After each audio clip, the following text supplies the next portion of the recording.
Namaste, Sat Shri Akal, and a very good day to you all.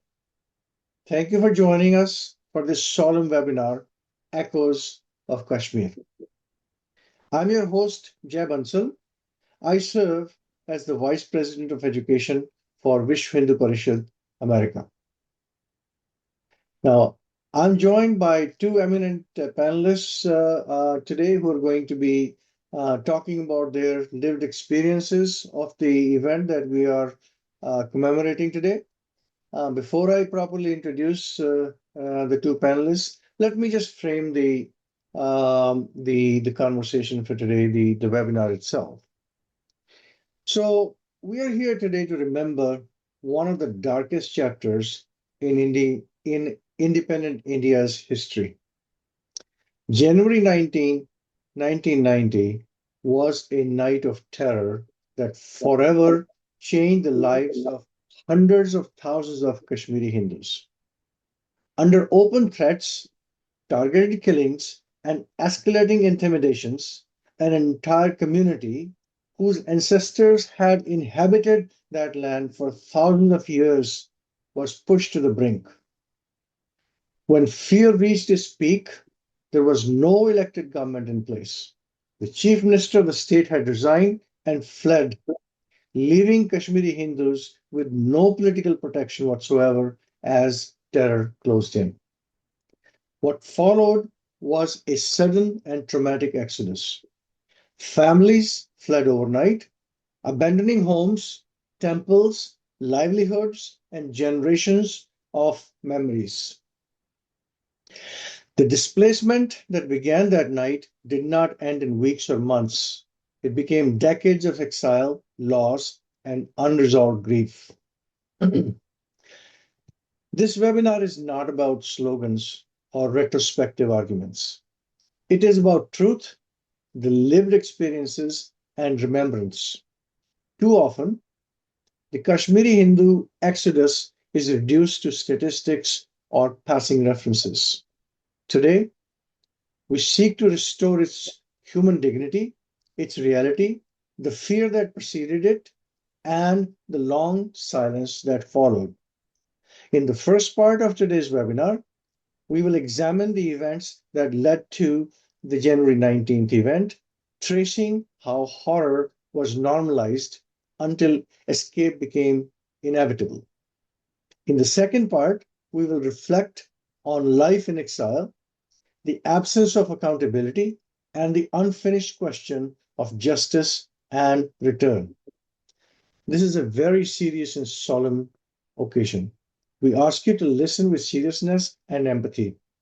Remembering is not all about past. It is our moral responsibility to understand history and learn from it.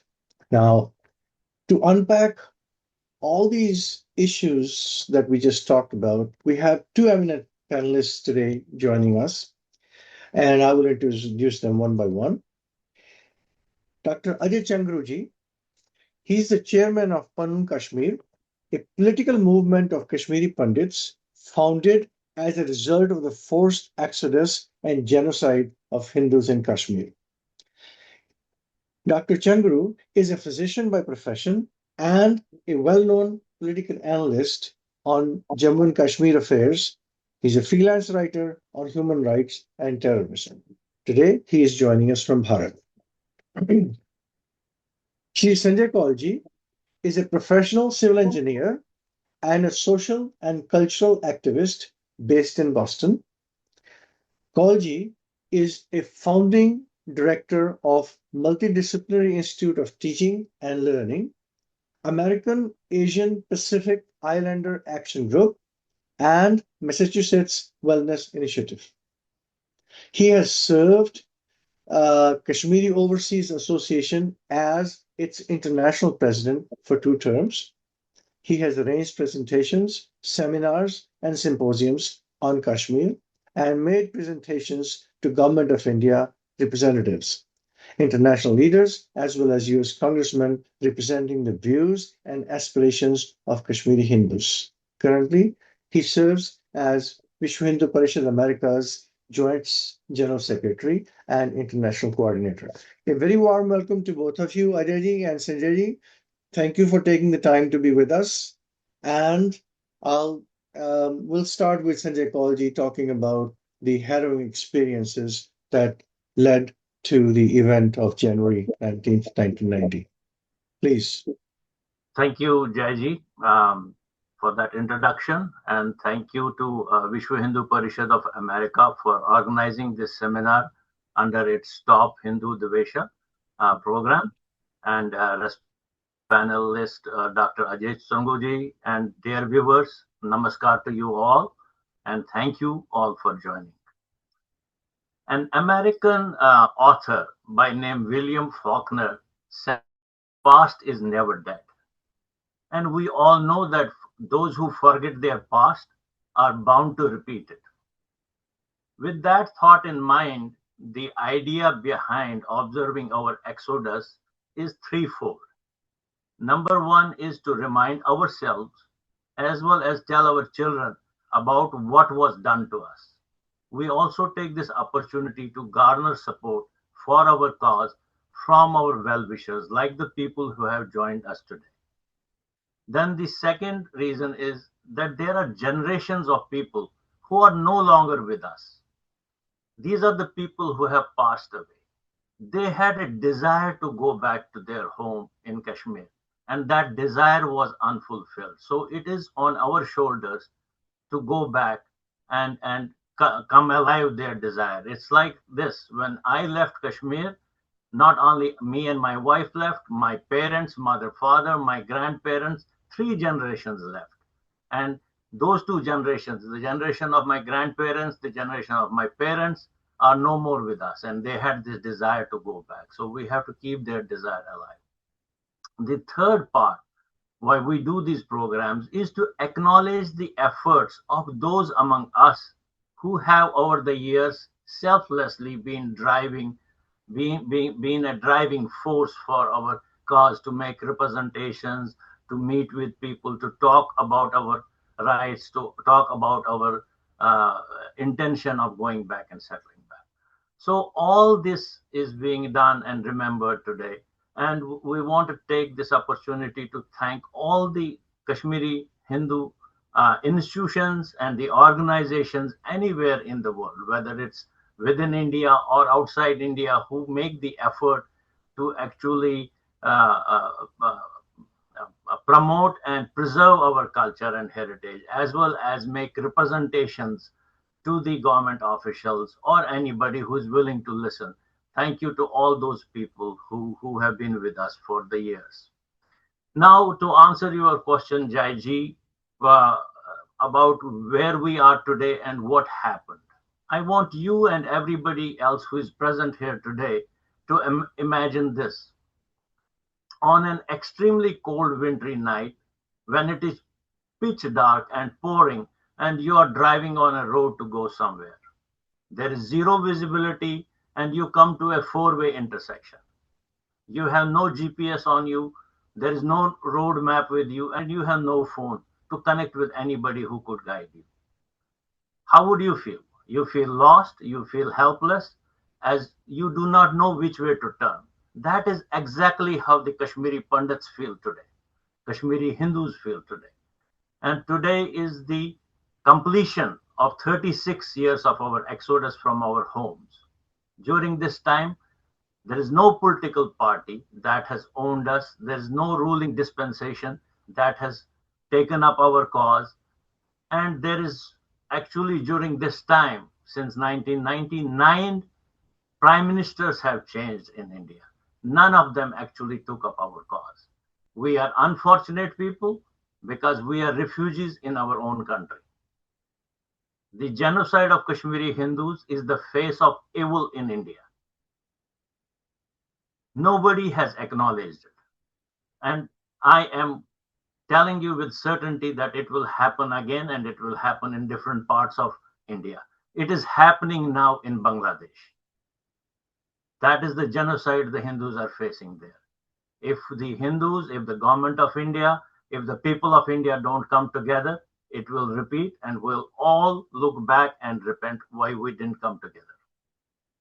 Now, in many of the gatherings where people meet, they talk about what is the root cause of all this crisis in Kashmir. Many people will talk about, oh, this was because of the bad economic conditions, lack of opportunities, lack of development, or lack of education in Kashmir. But I am telling you that those who profess such narratives are either naive or simply attempting to cover the community-wide militant-backed insurgency against India. Because Kashmir, if you know and if you follow, Kashmir has the fourth highest per capita income in India. Everyone has a roof over their head. Almost everything in India is subsidized. In Kashmir is subsidized by the government of India, because Kashmir has always been the pampered child of India. The budget, if you do not know, of Jammu and Kashmir state is practically run by the central government, as most of it comes as a grant, which is not to be paid back. In my opinion, the root cause of the crisis in Kashmir has four limbs. The first one is that it is the unfulfilled dream of the Islamists for more than 1,000 years, which was the Ghazwa-e-Hind, which never got fulfilled. It is also the struggle between the two conflicting value systems. India is a secular and democratic republic, as you know, and with majority Hindu population. And we value coexistence of diverse cultures. We value different ethnic groups and religious groups to coexist together. Whereas in Islam, the religious clerics advocate no coexistence with other religions. That's exactly what happened in Kashmir. The third reason is the Pakistan's obsession with Kashmir right from the time when India and Pakistan got independent. And since the time of when Ziaul Haq was the president of Pakistan, he started promoting cross-border terrorism and supporting training and funding of terrorists in India, because his theory was, if I cannot fight them, let me give them 1,000 cuts so that they bleed from those 1,000 cuts. What happened in Kashmir in 1989 and beyond is the culmination of that strategy of Pakistan into a complete terror campaign against India. What happened exactly in Jammu and Kashmir state was there was open violence, and the operational methods were fear, rape, killings. There were targeting killings of Kashmiri Hindus. Kashmiri Pandit leaders and known personalities were murdered in broad daylight. Kashmiri Hindu houses were burned, Kashmiri Hindu businesses were looted, temples were destroyed. And you would think the police or the government machinery would work for you and come to your defense. No, they were working with and for the separatists. If you were shot and you were a Hindu and you would want to go to hospital or a doctor for help, the hospitals and doctors would refuse to treat you. The press was silenced. It was taken over. There were conditions that made life very unsecure and unlivable for us. On the night of January 1990, the loudspeakers of all mosques in Kashmir came live at the same time. It was announced Kashmir mein Islam khatre mein hai. It ordered all the Muslims to come out onto the streets. It ordered non-believers, which are the Hindus, the Kafirs, in their mind. They said, either you convert, you run, or you die. They asked us, the Kashmiri Hindu men, to run away to save our lives, but they asked us to leave our women back behind us so that they would do whatever they could. Shameful. That announcement that evening was the eviction notice for the Hindus from Kashmir. Imagine thousands and lakhs of people on the streets banging on your doors, breaking your windows, trying to come in. How would you feel? You would feel like a pigeon. You could do nothing. As a result of this, the indigenous population of Kashmir was driven out. Kashmiri Hindus suffered genocide, they suffered ethnic cleansing, and exodus happened at the hands of these Islamic terrorists. Now 36 years have passed, and we are still in exile. We're still living in those camps in Jammu and Delhi and other places. Now, in these, you will hear about lots of narratives and myths being promoted by our adversaries. One of the myths is uh, that need to be debunked is that Governor Jagmohan pushed the Kashmiri Hindus to leave Kashmir. But as you understand and as you hear and as you have seen through all the documentaries or movies or the talk you have had with your Kashmiri Hindu friends, you will know this, that the genocide was unleashed against the Hindu community and it created conditions of exodus. There were lists of Hindu people with their names on masjids that were posted, and you would wonder, why is my name on this list? Am I next to be killed? And there were warning posters, and one of them was posted on my house, on the door of my house, giving me 24 hours to 48 hours to leave Kashmir. So it was not Jagmohan, it was the people who created those conditions of genocide for us. The second myth is that Kashmir and in Kashmir, the two communities were living with something called Kashmiriyat, which is a Komi Baichara. If it was there, it was only because we Hindus are tolerant. We Hindus are very, very tolerant. And there, if you look at it, if there was any Kashmiriyat or Komi Baichara, then from the time when Islam came into Kashmir, which was 1338, till the Dogra rule, Kashmiri Hindus were driven out of Kashmir 4 times. And every time we have tried to come back, resettle, and compromise. It first happened under the rule of Skinder Butchkin. That is when they coined the phrase Reliv Tsaliv or Galib, which means either you become one of us, either you run or you get killed. Then it also happened under the rule of Chaks. It happened under the rule of Mughals. It happened under the rule of Afghans. And in 20th century, in 1931, when Sheikh Abdullah became the leader of Kashmiri Muslims and he revolted against the Maharaja, at that time again, Kashmiri Hindus were the ones who bore the brunt of their violence. Stone pelting, riots, looting of Hindu shops and homes, and burning of Hindu homes happened. That is again in 1931 that we had to leave. Some of us left Kashmir and went to other places. If you look as recent as 1986, it was during the time of Gul Shah. He was the chief minister of Kashmir, brother-in-law of Farooq Abdullah. At that time in South Kashmir, the Jamatis in one day destroyed more than 100 temples.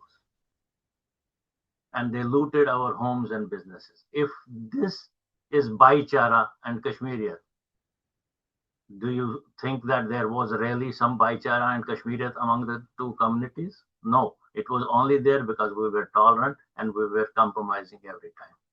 There's also another myth that they have created a narrative about, is that the Kashmiri Hindu community was privileged community.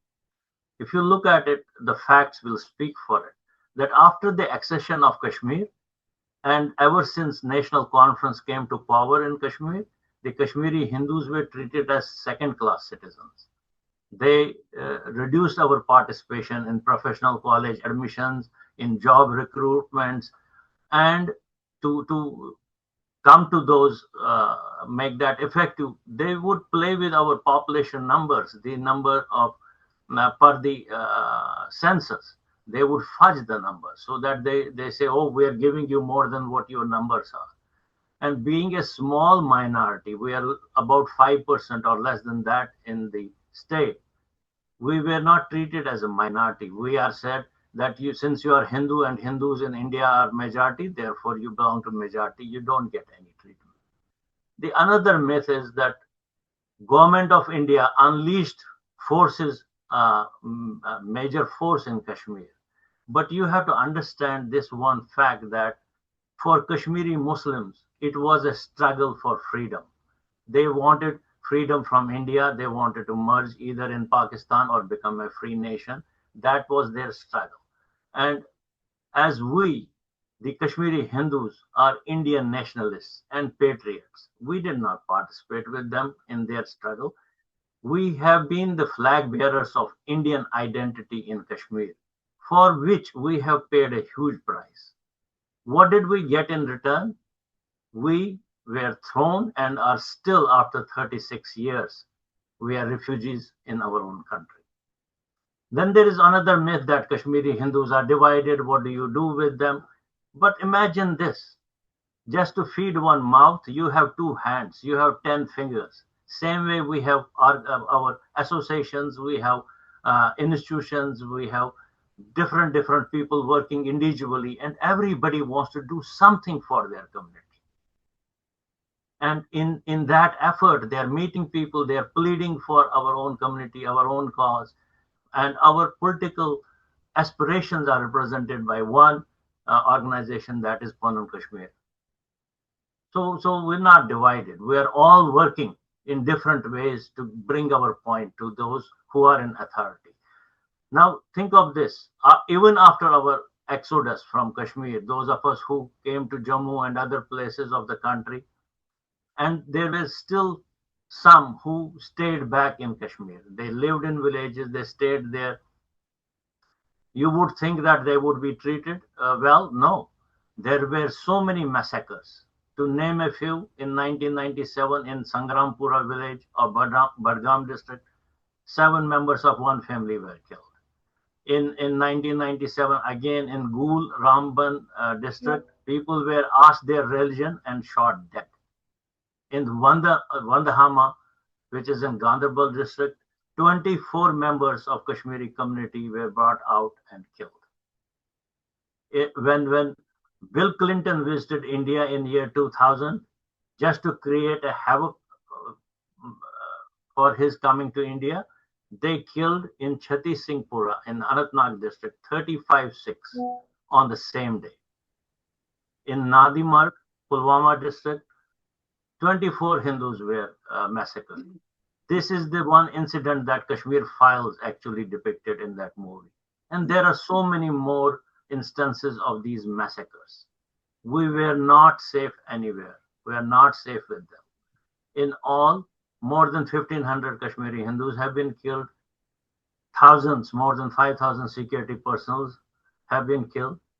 And the National Human Rights Commission in India has rightly called our exodus akin to genocide.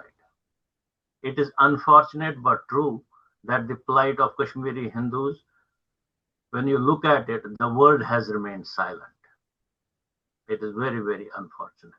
And now I just want to sum up before I stop the conditions about what do we want and what do we see, perceive of things around us. And I will follow that on 3 observations I have from the people that I have interacted with. The first observation is that we had organized a seminar on Exodus Day in New Jersey, and I think this was about 25 years back. And at that time, my dear friend Vijay Parmu of New Jersey was to open the seminar. And when he went on the stage, he froze and tears were rolling down his cheek. And when asked what happened, he said that the thought that we are the original people of Kashmir, we have history of more than 6,000 years, which is documented. We are the nationalists. We are nationalist and democratic to the core. We have faced genocide. We are now refugees, and now we have to beg people to come listen to us, to come help us. That is the helplessness that our community faces. My second observation was comes from a conversation I had once with my dad. He said to me, "Why we would not go back to Kashmir?" He said, "It is the land of our forefathers. The culture, the heritage is in the air. The ashes of our ancestors are one with the soil. How can we give it up? We have to go back one day." My third observation comes from a recent mail I received from my dear friend Mr. Ravi Rana, and he's actually one of the participants here today. He is retired and shuttles between his homes in Canada, US, and India. And while in India, he frequently visits Kashmir. He wrote to me, "A separate area for Kashmiri Hindus is the only solution. Nothing else will work." He further wrote that if we go back to how we were pre 1990, he said, we will be easy targets for them to slaughter. So why put ourselves in fire and wait for our destruction? Now, these three observations sum it up that those who do not learn from their past are bound to repeat it. And we do not want to repeat what happened to us. And at this point, I will stop, and you may want to proceed with Ajayji. Yep. Ajayji has tons and years of experience handling the affairs, the political aspirations, and the political views of our community. Yeah, thank you, Sanjay. Thank you for that um, harrowing history of the exodus of Kashmiri Hindus. We have many of us watched the Kashmir Files, and quite frankly, when you hear from someone who has experienced these things firsthand, it just adds a completely different dimension versus watching it on the screen. So thank you for that. Let me now invite Ajay ji to talk about what has happened over the last 36 years to displaced Kashmiri Hindus, how they have settled, and what are all the different experiences they have had. Although Sanjay ji touched on a little bit on that issue a little bit, but Ajay ji, the floor is yours. Before I specifically respond to the nature of the topic which you introduced to me, I would like to respond to the I would like to respond to the very theme of this program, Echoes of Kashmir. Hmm. I think the biggest echo, which perhaps everybody should have heard by now, is that in 1988, 1989, a genocidal war against Hindus was unleashed in Kashmir. And it was completed. And that genocidal war is now in a phase of what experts call denial of genocide and gradually moving towards consolidation of genocide. Now, to mention this was very important before I talk about specifically the nature of things we have to talk about in so far as Kashmir is concerned, is that if we disconnect what happened to Kashmiri Hindus in 89, 90 from the 7 exoduses which they have suffered, Sanjay ji was quite kind enough. He has mentioned the 4 main exoduses and the periods. But there are historians, they say that there have been 7. This is the 7th exodus. So once we say there's a 7th exodus, we are talking about a continuous genocidal war against the Hindus in Kashmir for the last 700 years. Now, again, once I say last 700 years, I'll be just retracting from the historical this responsibility that, in fact, Hindus have been facing a genocidal war for 1,000 years. It started with the coming of Muhammad bin Qasim and invading the parts of Gujarat, and the process started. And what happened to Kashmiri Hindus, known popularly as Kashmiri Pandits, was the continuation of this genocidal war. It did not stop at any point of time. 1947 partition of India was a genocidal process. Pakistan was born out of the process of the genocide of Hindus. And after the partition, whatever happened in Pakistan, East Pakistan and the West Pakistan with the Hindus, was a genocide which never abated and which is still continuing, and you're seeing it, that it is what is happening is Bangladesh is there. We have reached in Bangladesh from a population which was at the time of partition almost 1/3. Some people say 27%, some people say 33% almost. And it has now reached below 7%. That is the situation. And we are talking about the killing of lakhs of people, millions of people. We're talking conversion of lakhs and millions of people during this period of time. I'm not talking about the medieval past. We had 15% population of Hindus in the present Pakistan, which has now fallen below 2%. And we had 5% population of Hindus in Kashmir. And it is now, I think, reduced to maybe less than 0.1% or 1.1% to 0.5%.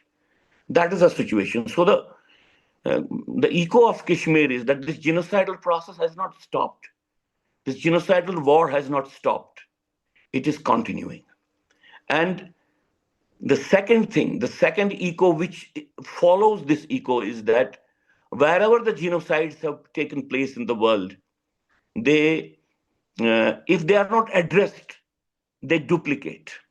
Genocide experts say that genocide, if denied, duplicates. So it's happening. The genocide of what happened in Kashmir, the genocidal war has entered into Jammu, and now we are seeing its extension in various forms of attrition on the Hindus in various parts of India, from north right up to the south. The genocidal war is going on. What is being described as political violence in West Bengal, it's a genocidal. Most features of this war are genocidal. So this is the second thing I'm trying to tell you, that there's a genocidal, this war has entered, its spillover into rest of India has happened. This is the second echo of Kashmir. The third echo of Kashmir is that if the areas where the genocidal process is completed, they permanently were lost for Indian civilization and the Hindus. That process, such processes are continuing in this part of India also. Now, with regard to Kashmir, since it's the 19th January, people think that something suddenly happened on 19th January, and then it was unleashed and people started left, and that day the exodus took place. No. 19th January has a very specific connotation, which I would like to underline here, and which some part of which Sanjay ji has already addressed in his presentation. But the genocidal killings of Hindus started before 19th January. The prominent Hindu leaders, Tikalal Teplu, Premnath Bhatt, they were killed before 19th January. The message was very clear. See, there was a killing which took place of the session court judge who had retired, Nilakant Ganju. It took place again in the year 1989, I think. And what happened that he was killed because he had, as a session judge, indicted the JKL of terrorist leader Maqbool Bhatt. He had indicted him and sentenced him death, and which judgment was subsequently upheld by the higher court. This Nilakant Ganju was killed. It was chosen, and he was killed, and his body laid on the ground, and they kept a note on his body that his body should not be touched. And somehow, once his body was taken away and cremated, and when people started looking into this whole tragedy, they realized that people would say that since it's a freedom struggle, and Nilakant Ganju gave a judgment against against the leader of the freedom movement. That is why he was sentenced to this type of a treatment. All the evidences, all the witnesses of the case, which represented before the Justice Nilakant Ganju, they were all Muslims. And after he gave the judgment at the higher court, the judgment was endorsed. Again, the judge was a Muslim. Nobody else was touched. He was chosen specifically because he was a Hindu. He was a Kashmiri Pandit. The messages were clear. The genocidal process had unleashed right from 1988 itself. The discourse was getting vitiated. The Kashmiri Hindus were being projected as the other, somebody, some group which was obstructing the aspirations of the Muslims, some group which had usurped the cake of Muslims. That type of a process was already there. So the social profiling of Kashmiri Hindus was complete by 1988 and 1989. Kashmiri Hindu was the other. He was the other. He was the enemy who had to be liquidated. The pattern was so breathtakingly simple as the pattern of social profiling of Jews in Europe. By the time the final solution started, the social profiling of the Jews was complete. They were projected as if they were the enemies of the entire progress of Europe, entire progress of Germans. So when we approached 88, the selective killings took place. There are estimates of the scholars. Say, for example, Amal Cole wrote The Veil of Veil. He says that 1,800 Kashmiri Hindus were killed. And out of 2,500 Hindus killed, out of the 2,500 Hindus, 1,800 were Kashmiri Pandits, as per him. There are other estimates also, but roughly it comes between 1,000 to 1,500. The government estimate is that by the October of 1990, 319 persons were killed. Now, imagine you compare with any statistics of that period of time. It's a fact that Muslims were also killed at that period of time. But during 1990, if you just go into any of the statistics of that period, you will find that the civilian killings, 90%, they were targeted at the Hindus of Kashmir. And these killings, if we take the statistics of government to be correct, within these 319 killings, selective killings of prominent Kashmiri Pandits, all types of killing patterns were deployed. Hanging, burning alive, strangulation with wires, draining of blood in the hospitals, drowning alive, beating to death, dragging to death, breaking and dismemberment of the body parts, slicing, fleecing, gouging of eyes, branding with red-hot iron bars, impaling, slaughter. Within this range of 300, 350 killings, you will find all the patterns deployed. And this clearly speaks of the type of hatred and sadism which was governing and which was guiding the type of attack on the Hindus. And here I want to tell you just one thing. When the 9/11 and this Twin Tower attack was analyzed, during that investigation, what came to the surface subsequently, which was reported by the press, that how was Osama bin Laden thinking? And why did he do it? And out of many of his things, because he was thinking that he was doing the God's job, and he had the God's sanction for it, he was saying that there should be the hatred, intense hatred against the infidels. That is the direction of the God. That is the order of the God. And if that intense hatred is allowed to be extinguished, the Muslims become the apostates. When I read this Osama bin Laden, such similar statements, I could realize, I could just easily correlate with them the type of deaths and the killings which happened in Kashmir at that point of time. So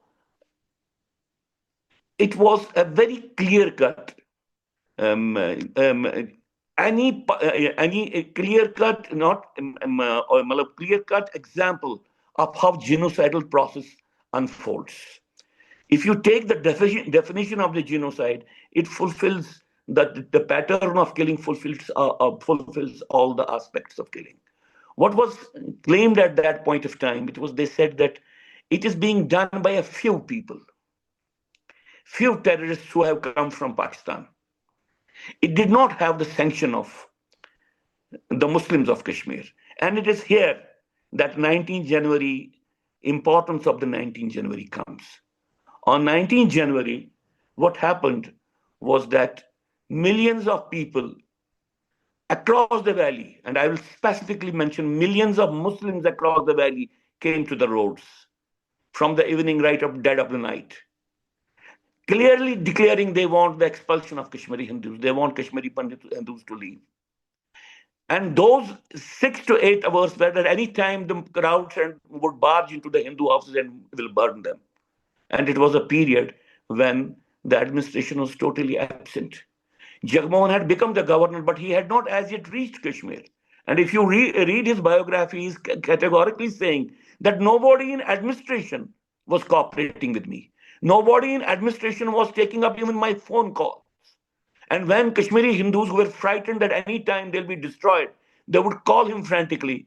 Jagmohan would many times he would tell them a lie that he has kept the army on the standby.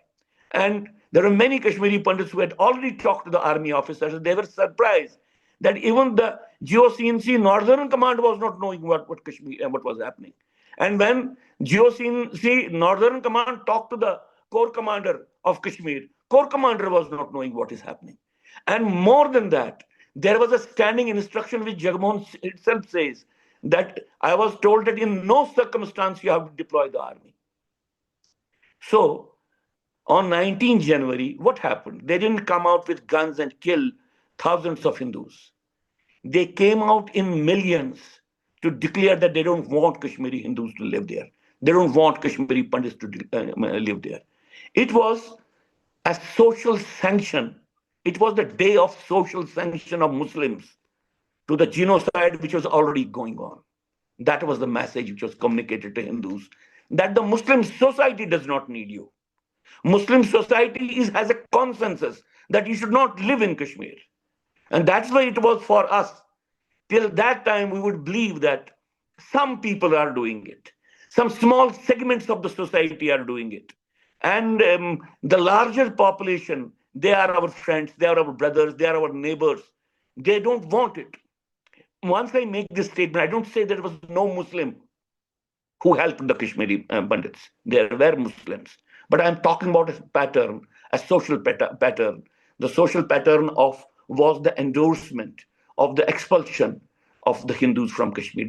And the pattern was the endorsement of the genocidal process already unleashed in Kashmir. Slogans were like that you leave your ladies here and leave this place. You cannot live here. We cannot allow you to live here. Such were the slogans which came at that and across the valley. Imagine 3 million young men, able-bodied men on the streets chanting these slogans. Imagine that almost from all mosques, sermons which were declared through the loudspeakers, they were addressed directly to the Kashmiri Pandits. They were addressed directly to the Hindus of Kashmir.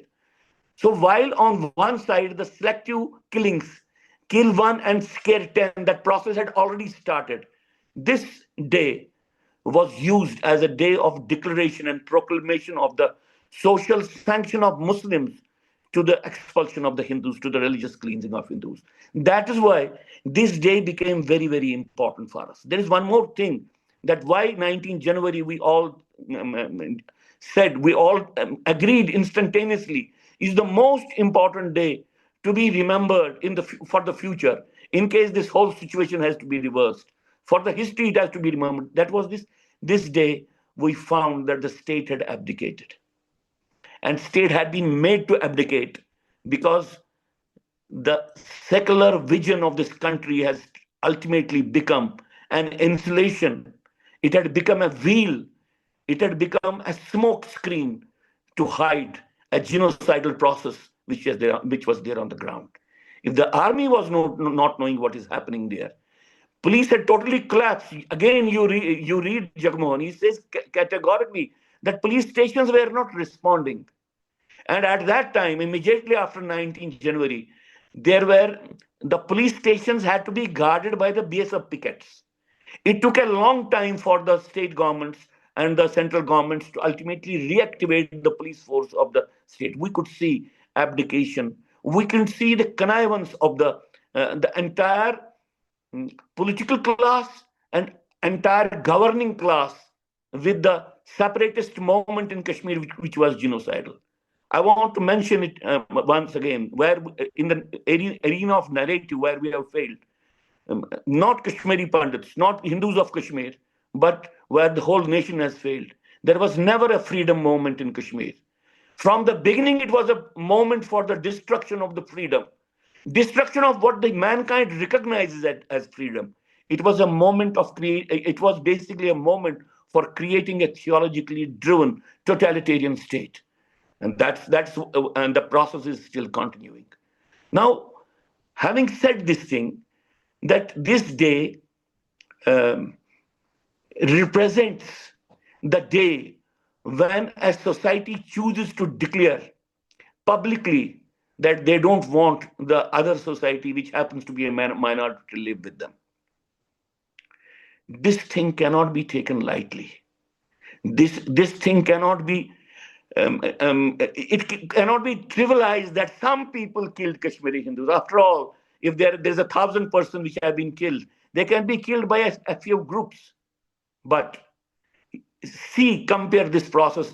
This process can be seen that after these selective killings, while they were going, the destruction of Hindu habitat was happening in Kashmir.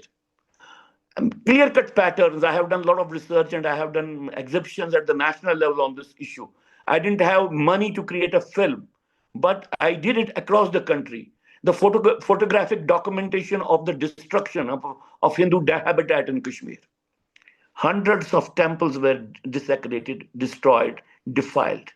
Would you imagine that people will go? The hatred was such that people will go with the buckets full of shit and drop it from the third story of a temple to the entire walls and entire sanctorum of the temple. The evidence to that, photographic evidence, is there. Would you believe that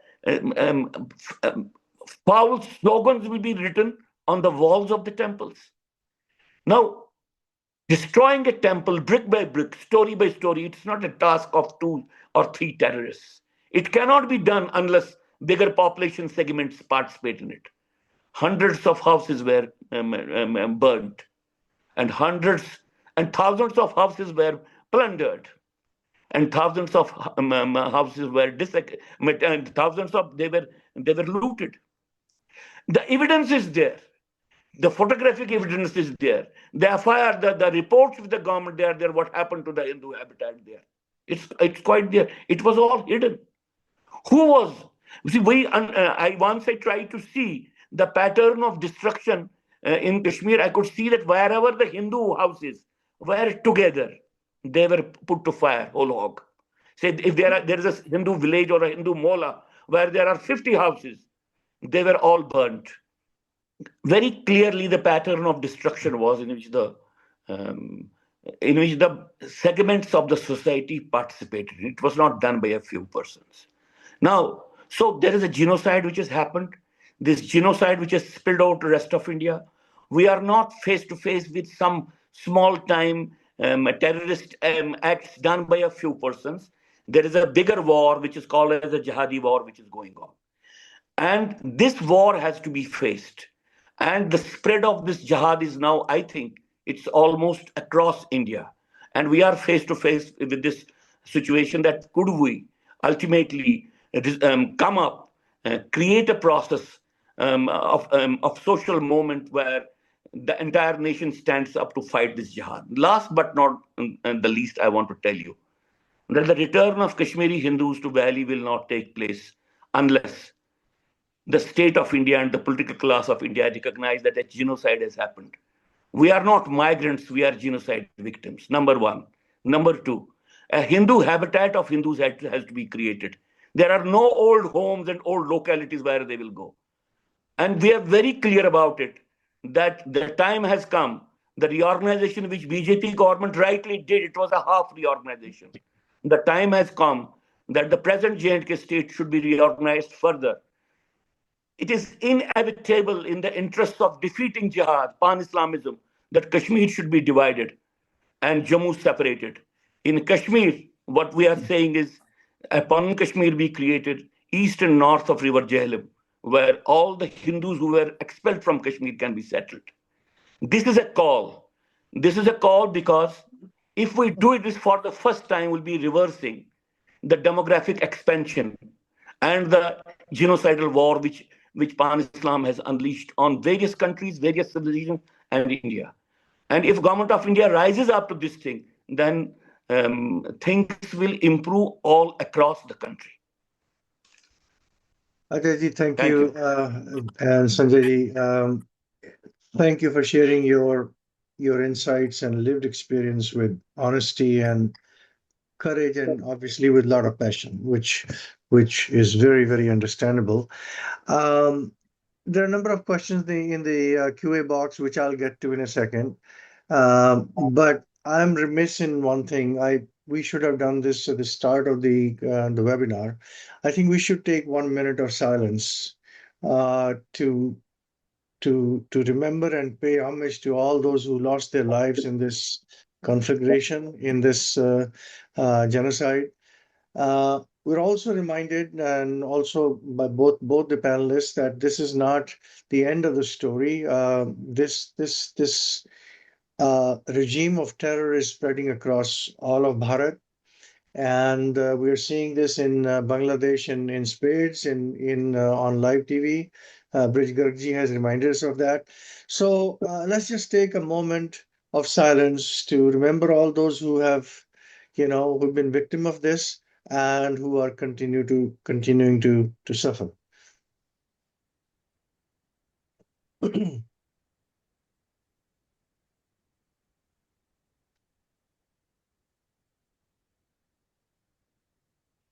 Oh, Shanti, Shanti, Shanti. Okay, on that note, there are a number of questions in the QA box. I'm going to go to Parmeshwanji's question first. Is there a concrete plan of action by BJP administration for rehabilitating the Kashmiri Hindus back in their homeland? If it's not safe for pundits to go back, when will it ever be? So that's one question. Either one of you, please go ahead and address it. If he's asking about if BJP has a plan, if Yeah. it does, we are not aware of it, and we have not seen any signs of any plan that they may have that would basically think of bringing us back into Kashmir. We have not even seen any arrangement or any invitation to the Kashmiri Hindus to come and participate in a dialogue with the government of India. We have lacked that for many, many years. We are not currently aware if they have any plan. What they call as a plan is under the Congress government, they had created 10,000 jobs for Kashmiri Hindus to be given in Kashmir, for which they had to give a declaration that they will not live there. They will serve in the remotest possible villages. If a couple was hired, husband would be in one direction, one place, the wife would be in the other place. Those are like shelters that are locked gates, and still at will the terrorists come and kill people of our community. So if you call that as a settlement, then there is no settlement plan. Yeah. We are not aware of that. But I would like Ajayji to add to it. Yes, I think I fully agree with you. You see, our main, we have been at the forefront of criticizing the various failures of Congress over the years after exile. But during BJP rule, we don't think that they are changing the fundamentals of responses to Kashmir. And one of the fundamentals BJP government is also calling us migrants. We are genocide victims. They have to address genocide. they don't have to address migration. Unless and until they muster this courage, there will be no policy of return of Kashmiri Hindus. It will mm, fail. mm, mm, mm. So fundamentals have to be corrected. Yeah. Um, so another question is, um, can we create a roadmap to achieve Pannu Kashmir? I'm not sure what that means actually. Um, why can't we create a common memorial for the Kashmiri Hindu martyrs in the Kashmir itself? Is Pannu Kashmir the legal team working on the criminal cases against the, you know, the those the perpetrators? So I don't know. It's a bit around the role of Pannu Kashmir. Can someone please, Ajay, you might be in a better position to address that since given your role in that organization. See, the roadmap, not only for Pankaj, anybody who wants to actually address the issue of reversal of Hindu genocide, is that first, the nature of the problem has to be recognized. That is, recognizing that the Hindu genocide has happened in Kashmir. The second is that the process of reversal of genocide has to be initiated, which means that the government of India will have to create a law by which the crime of genocide and its punishment, a crime of genocide could be recognized and it could be punished. This is the second. Third thing is that they have to recognize that the Hindu habitat in which Kashmiri Hindus were living is not there. The entire Hindu population, if it has to be placed in Kashmir, the principle of non-refoulement has to apply, which means that they have to be settled there in a way that they don't have to again leave. Say, Yeah. for example, if these three things, which are fundamentally conceptual, if they are addressed, so many other things will open up.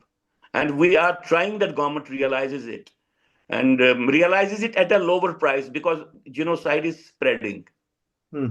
Yes, absolutely. Uh, So, can I just add yeah, to please, what please. Ajay Yeah, said? sure, sure. Obviously, exactly what he said. The government of India has to formally acknowledge the genocide of Kashmiri Hindus. It has to set up a tribunal to investigate the crimes against humanity inflicted on the Kashmiri Hindus.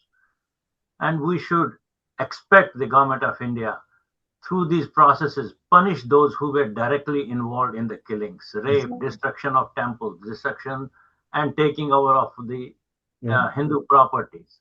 And they should also, which I would emphasize, should investigate the nexus of politicians with the jihadi outfits, like the JKLF, the Hurriyat Conference, and those who were in nexus, whether a politician or whoever, should be brought to justice.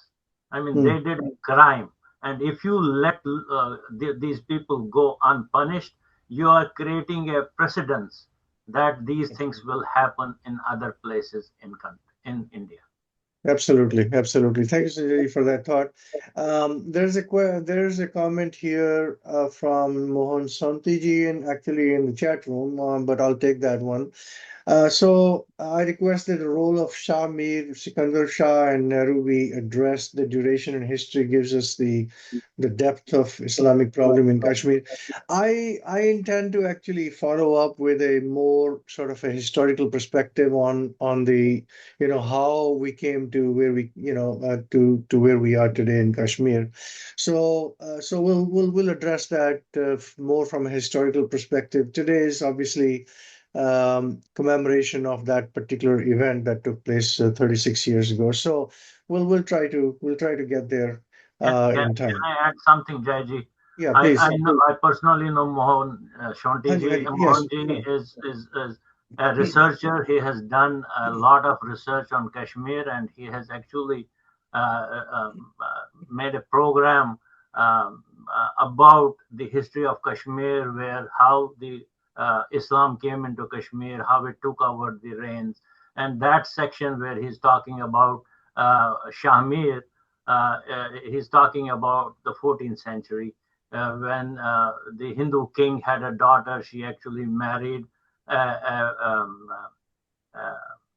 Buddhist prince, and who then converted to Islam. He killed his father-in-law to take the reins of the state. He killed his, and then he was further down the road killed. Then his wife, Kotarani, took the reins of the state as the regent of their son. And this guy, Shamir, actually then killed them all and took over. So that is the history he's hinting to. He has done a lot of research, and maybe we should include him in our future Yep, program. absolutely. I know Mohanji also. Yes, we will definitely make that a point. I mean, a land that was basically all 100% Hindu, getting converted to what is now almost 99% Muslim. Obviously, went through a lot of turmoil, a lot of history, um, brutal history, I'm sure, of killing, conversions, and all sorts of things. And I think it's worth reprising that history. Not if nothing, then as an educational tool for us to know how these things happen, because they're happening all over India as we speak. And I think those who do not learn from history are condemned to repeat it, as the saying goes. So something definitely worth doing. I have a couple of questions. Why do you think the accountability for this exodus has been lacking within India, which is shameful? But international community, I mean, they cry at the death of a dog, and yet here we have hundreds of thousands of human beings displaced and so many killed in brutal way, and yet not a peep from the international community. I'm just wondering, your thoughts on that. Ajay, go ahead. See, um, you have asked a question, which is a very fundamental question to be asked to all Hindus.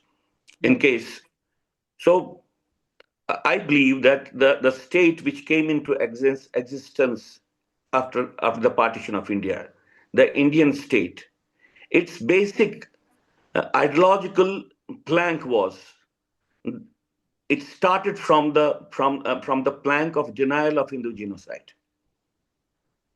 The first response of the state of India in 1947 was that we should not talk about what happened during the partition. Indian leaders said it. Indian academicians fixed this. Millions of people who were killed during partition, millions of Hindus who were killed during the partition, they said that we don't have to address this issue. So the state of India was formed on the plank of denial of Hindu genocide, and denial of Hindu genocide has become the strategic cornerstone of the entire nation building vision. So wherever atrocities happen within India or outside India on the Hindus, the entire political class has a consensus not to address it, trivialize it, or forget it. Now, this basic thing has to be changed, because if this is not changed, then the Indian state, even if it wishes to be, it will continue to be in conflict with the nation of India, the civilization of India. So the elemental contradiction in this country is that the state is not in sync with the civilization of India. And state will not come into sync with the civilization of India unless state fixes its prime responsibility to prevent the persecution and the genocide of Hindus within India or anywhere in the world. Thank you, Ajay. Sanjay, you want to add anything to that, or? I would simply quote our super cop KPS Gill.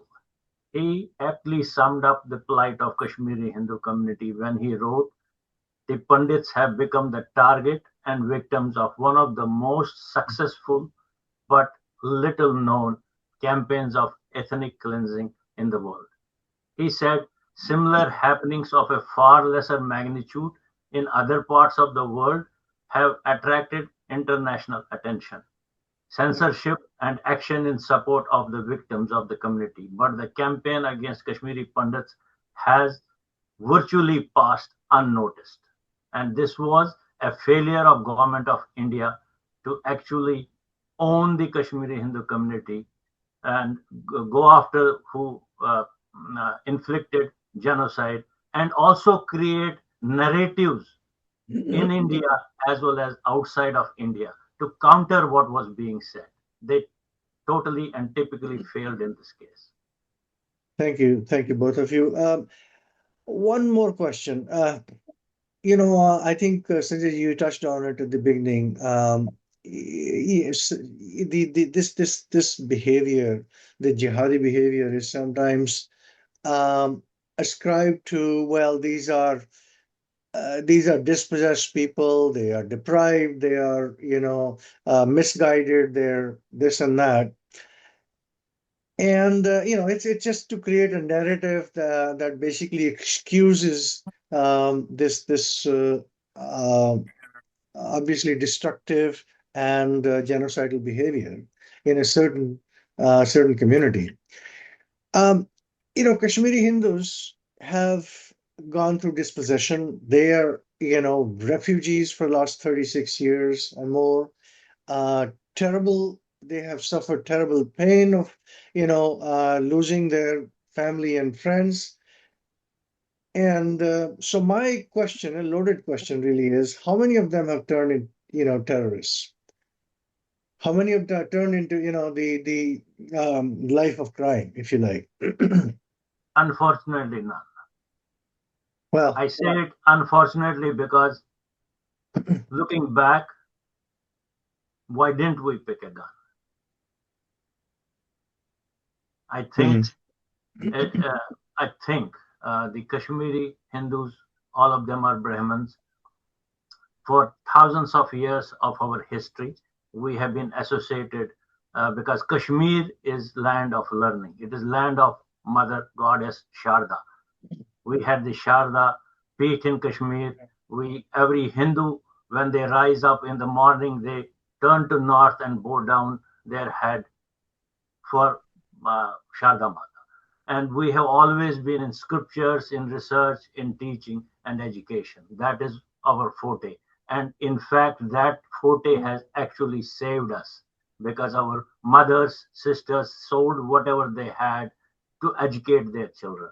And today, if we are standing on our feet, is because we were able to give our children the education, the tools that they would need to be able to stand up again.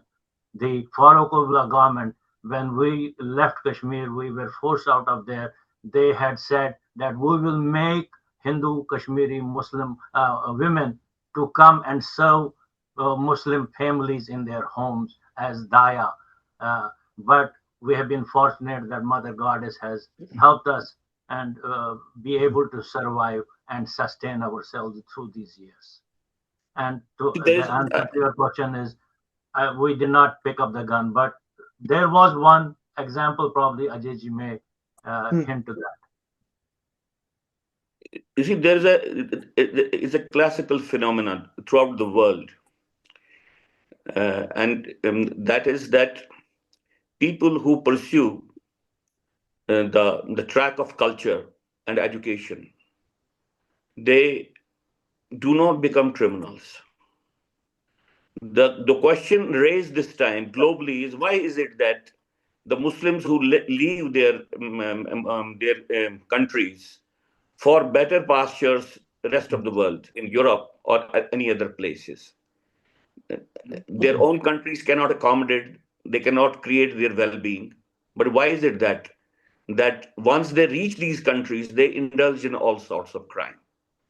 So one of the reason is that the process of culturalization and civilization ultimately it creates citizens which are law abiding. That's one thing. The second thing which I want to tell you here through your ages is that uh, it is a myth that Kashmiri Hindus did not participate even in a very active way in the resistance against terrorism.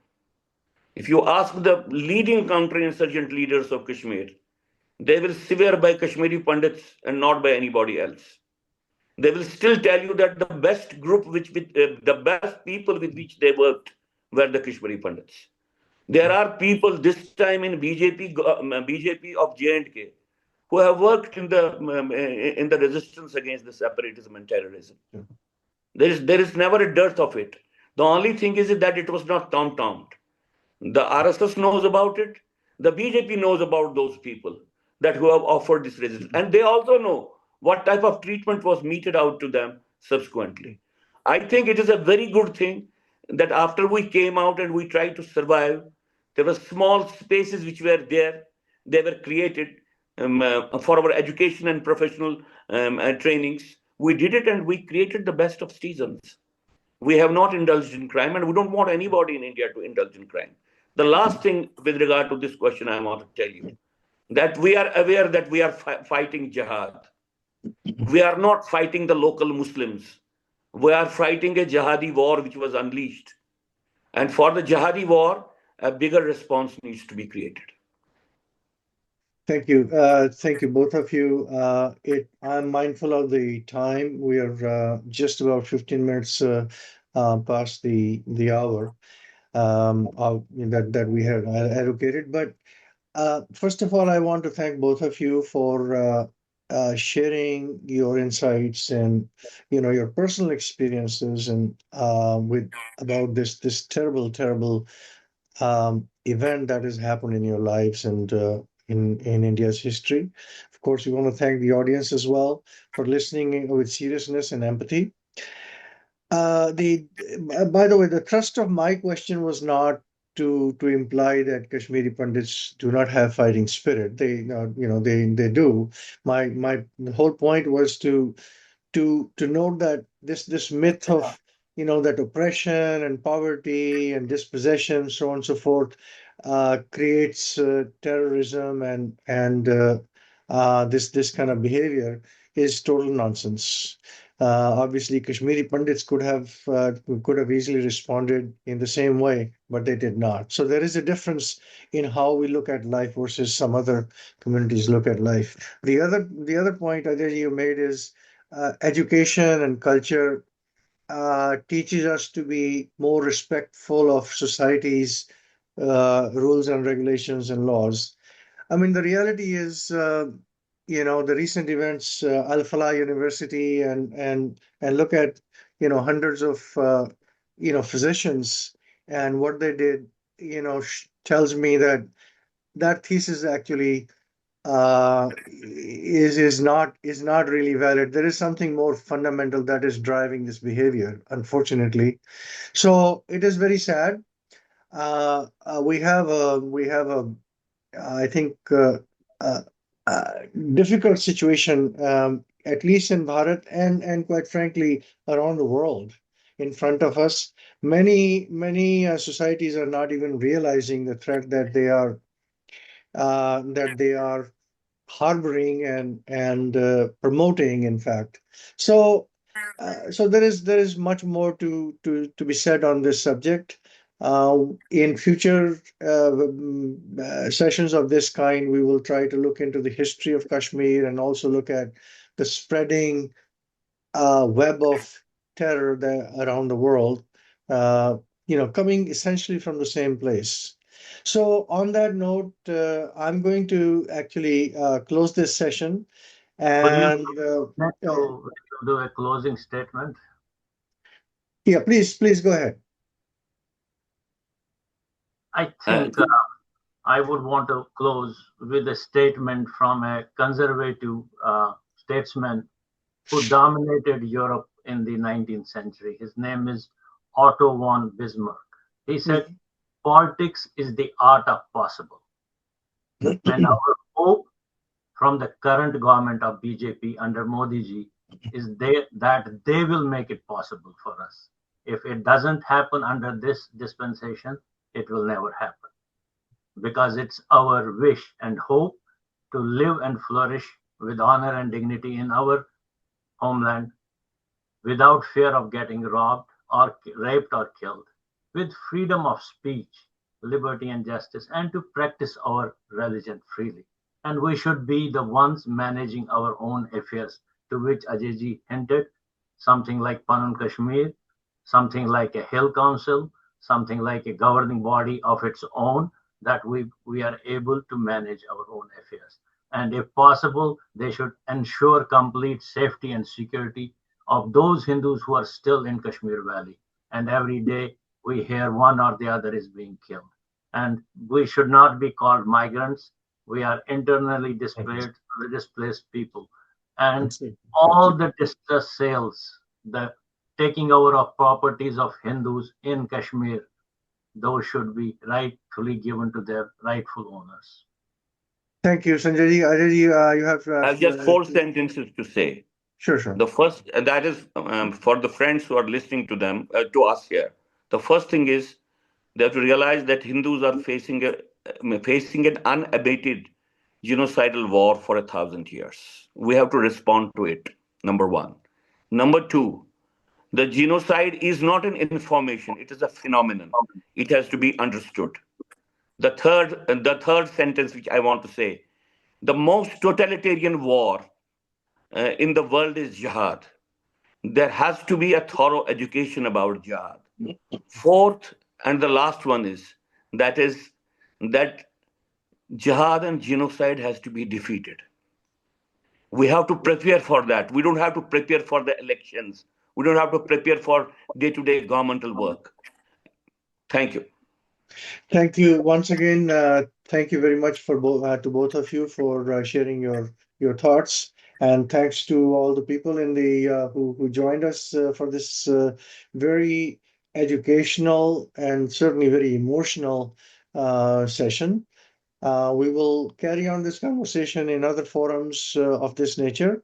With that, I'm going to say thank you once again and close this webinar. Namaste. Namaste.